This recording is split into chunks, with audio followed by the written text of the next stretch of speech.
안녕하십니까. 혼란한 정치 시사의 술을 술술 풀어주는 송국근의 혼술 4월 7일 목요일 오후에 인사드립니다.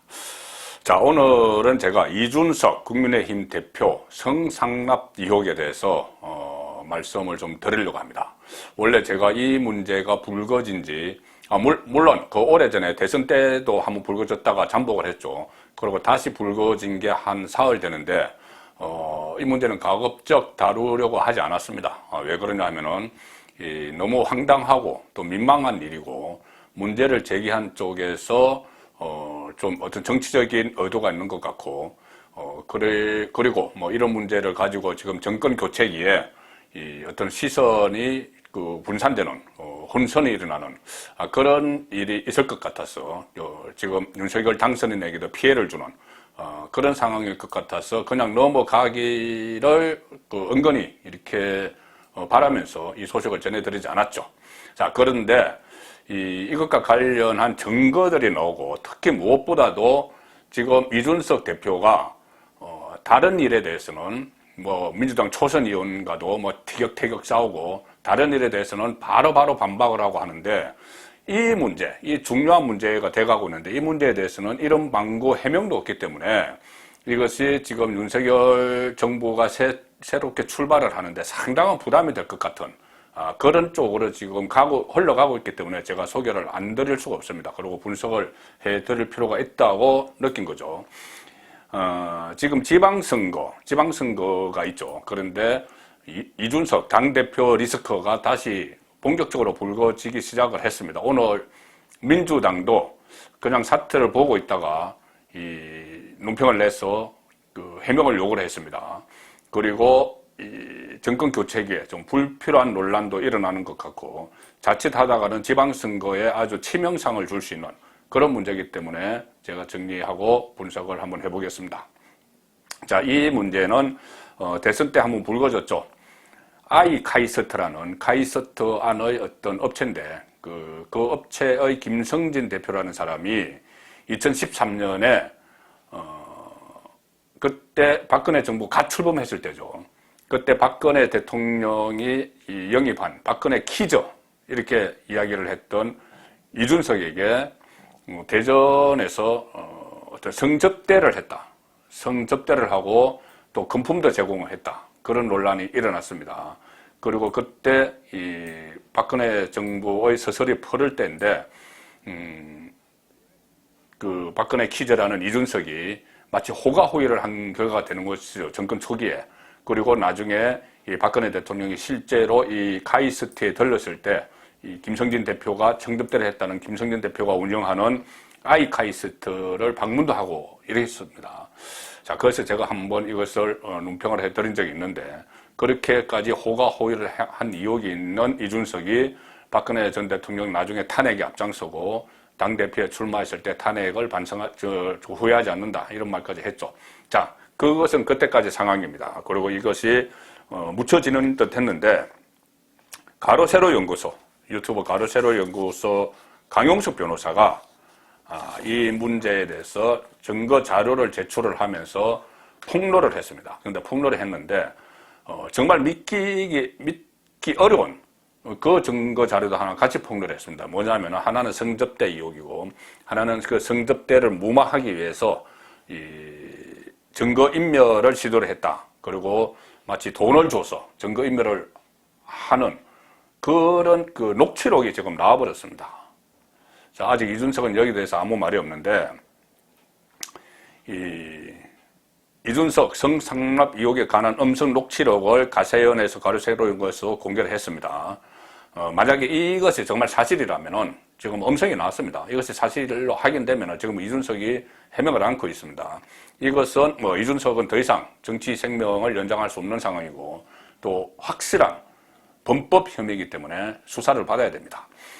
이 두 가지를 공개를 했는데 가세연에서 하나는 이준석이 이 성접대를 했다는 그 사람의 어떤 대리인에게 대리인과 통화를 하면서 사람을 보내겠다 이런 통화를 한 내용 대전으로 그리고 실제로 이준석의 핵심 측근인 김철건 대표 정무 실장인가 그렇죠. 김철건이 그 사람과 통화를 하고 가서 만나서 대전에 가서 만나서 7억 원을 투자 유치를 해주기로 하는 각서를 쓰고 그리고 이것을 무마했다. 그런 의혹입니다.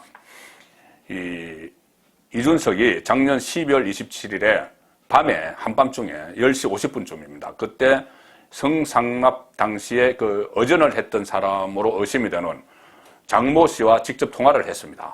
자, 접대를 한 사람은 김성진이라는 사람인데 이 장모 씨라는 사람은 실제로 거기에서 뭐 돈을 지불하고 이렇게 했다고 주장하는 사람입니다. 이 사람과 이준석이 작년 12월 27일 밤 10시 51분에 통화를 했는데 이준석이 김철건 자기 핵심 척건인 김철건 당대표 정무실장을 급파하겠다. 대전으로. 자, 이 기록이 지금 나왔습니다. 통화 육성이 나왔습니다. 그래서 당시 밤 10시 51분에 갑자기 내 핵심 척건 김철건을 급파한다 이러니 상당히 다급했다 이렇게 볼 수가 있죠. 아마 장모 씨가 뭔가 협박을 했을 수가 있습니다. 이 상황이라면은. 자, 그러고 나서 10분 후에 김철건 당대표 정무실장이 장모 씨에게 전화를 겁니다. 그리고 내가 이준석 대표와 같이 있는 김철건이다. 지금 내가 대전으로 출발을 했고 2시간 후에 도착하는데 만나 뵐 수 있겠느냐 이렇게 묻습니다. 그래서 다음날 새벽 2시쯤에 대전 유성관광호텔에 김철건이 도착을 하죠. 그래서 장모 씨를 만나서 본격적인 사건 무마에 나섰다. 자, 이 줄거리입니다. 그래서 여기서 성상납 사실을 듣기 위해서 이준석이 김철건을 통해서 7억 원짜리 투자 각서를 써주는 대신에 성상납 사실이 없었다는 사실관계 확인서를 또 받아냈다고 합니다. 그리고 1,300만 원 상당의 선물을 받았다가 다시 돌려줬다는 식으로 가짜 현금 영수증 2부를 조작하기로 모의를 했고 필요하면은 뭐 기자를 소개를 해줄 테니 그 장모 씨가 가세연이 폭로한 방송은 허위다. 이런 양심 선언을 해달라는 부탁도 했다. 자, 이 줄거리입니다. 그러니까 7억 원을 투자한다. 이건데 이 투자 이양수도 뭐 공개가 됐습니다. 약속 정서가 공개가 됐는데 어떤 뭐 대전시 소재에 있는 어떤 병원에 2월 초순까지 7억 원을 투자 유치를 하겠습니다. 해서 김철건이 사인을 한, 자, 이런 게 있습니다. 자, 그런데 결과적으로는 이게 2월 초순까지라고 했는데 이게 투자가 안 됐다는 이야기죠. 지금 방송 내용은 그겁니다. 안 됐기 때문에 이것을 가세연의 장모 씨가 폭로를 한 것 아닌가 이렇게 추정이 되고 있는 겁니다. 이 사실이라면 상당히 큰 문제죠. 성상납이 사실 있었고 그것을 무마하기 위해서 7억 원을 누군가에게 융통을 해주든지 주기로 한 거죠. 그런데 그것을 마치 주지 못하니 그쪽에서 가세연을 통해서 그런 은폐 의혹까지 다 폭로를 했다. 이렇게 되는 겁니다. 이준석 대표가 이 확인서만 받아 챙기고 장모 씨에게 했던 투자 유치 약속을 지키지 않았고 결국 이에 발끈한 장모 씨가 각서 원본, 녹음 파일을 송두리째 가세연에 제공한 것으로 추정이 된다. 이 상은 상당히 믿기 어렵죠. 저도 믿기 어렵습니다. 자, 그런데 이준석 대표가 지금 아무 말도 안 하고 있어서 이렇게 되니 당장 강용석 변호사가 경기도지사 선거에 출마한다고 해서 국민의힘에 복당을 신청을 했다가 복당이 안 됐죠. 오늘 최고위원회에서 부결이 됐습니다. 그렇게 되니 강용석 변호사가 이것은 이준석이 나에 대한 보복이다. 당대표니까 나를 복당을 안 시키는 것. 이렇게 이야기를 합니다. 사실 강용석 변호사가 이 당에서 나간 거는 과거에 아나운서 성희롱 발언 이것 때문에 나갔죠. 자, 그래서 이번에 이 복당 심사가 안 되는 과정이었는데 그것을 이제 이준석과 관련한 이런 추문을 본인이 유튜브 방송에서 하니 이준석이 보복을 하는 것이다. 자, 이런 프레임을 걸면 상당히 지금 이 문제가 복잡해집니다. 이준석이 당을 사유화하고 있다. 이렇게 공격을 하는 것이죠.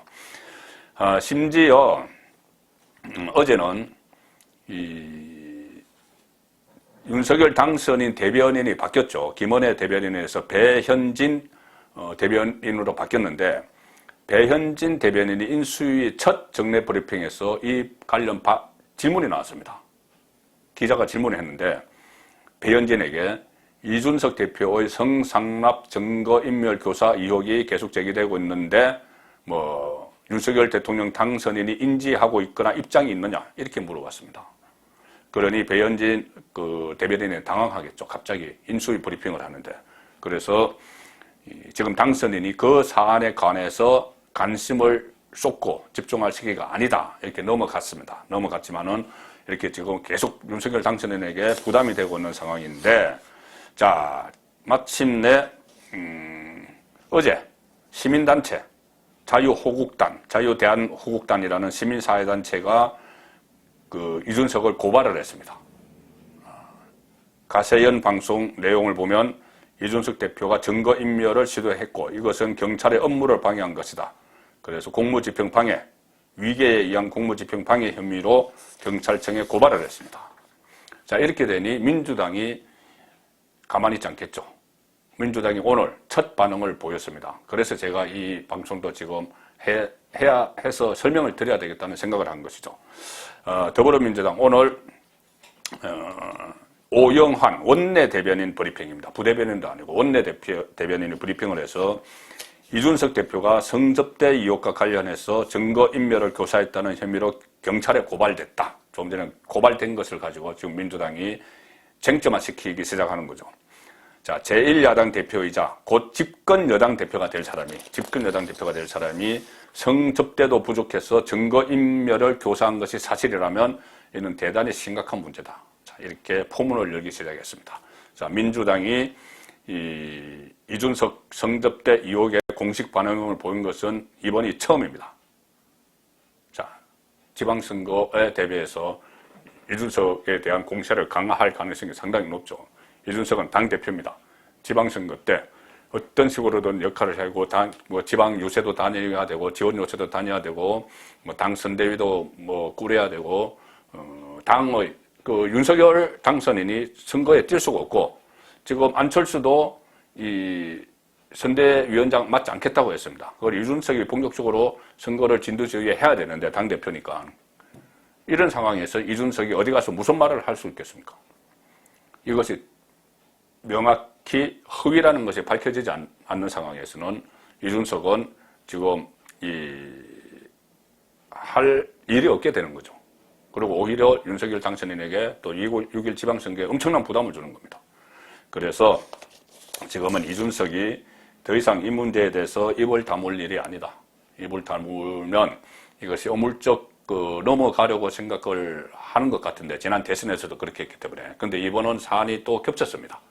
증거인멸을 위해서 뭐 7억 원을 투자 유치를 해주겠다 뭐 이런 것까지 썼다는 주장이 나왔기 때문에 그것이 사실이 아니라면은 이준석은 분명히 밝혀야 되죠. 그리고 사실이라면은 마땅한 책임을 져야 되는. 그래서 빨리 정리가 돼야지 이 정권 교체기에 이 혼란을 줄이고 6.1 지방선거에도 악영향을 최소화하는 그런 상황으로 가고 있습니다. 송국근의 혼술이었습니다.